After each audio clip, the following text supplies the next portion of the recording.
আসসালামু আলাইকুম রহমতুল্লাহ। মাশাআল্লাহ, দেখেন চাক থেকে কীভাবে খাঁটি মধু সংগ্রহ করা হচ্ছে।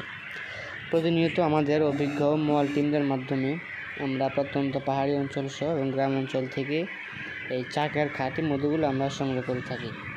আলহামদুলিল্লাহ, আমরা অনেক বিশ্বস্ততার সহিত দীর্ঘ 2 থেকে 2.5 বছর পর্যন্ত আমরা এই খাঁটি মধু সংগ্রহ করে আসছি এবং এই মধুটা আমরা প্যাকিং করে সুন্দরভাবে আপনাদের নিকট পাঠিয়ে থাকি যারা আমাদের থেকে অর্ডার করেন। আর আমাদের অনেক ভাই রয়েছেন যারা প্রবাস থেকে আমাদের নিকট মধু অর্ডার করে আপনারা প্রবাস পর্যন্ত নিয়ে যান। আলহামদুলিল্লাহ, অনেক ভালো ভালো রিভিউ দিয়ে থাকেন আপনারা যে আমাদের মধুগুলো আলহামদুলিল্লাহ খুবই ভালো খেতে এবং সুস্বাদু। আমরা সুন্দরবন থেকেও মধুগুলো আমরা অর্ডার নিয়ে থাকি, নিয়ে আমরা এগুলো সংগ্রহ করে থাকি এবং চট্টগ্রামের পাহাড়ি অঞ্চল, বাংলাদেশের বিভিন্ন জেলাতে আমরা অভিজ্ঞ মোয়াল টিমদের মাধ্যমে আমরা কাজ করে থাকি। আমাদের অঞ্চল থেকেও আমরা কুমিল্লা থেকেও আমরা এই চাকের মধুগুলোকে আমরা মূলত সংগ্রহ করি।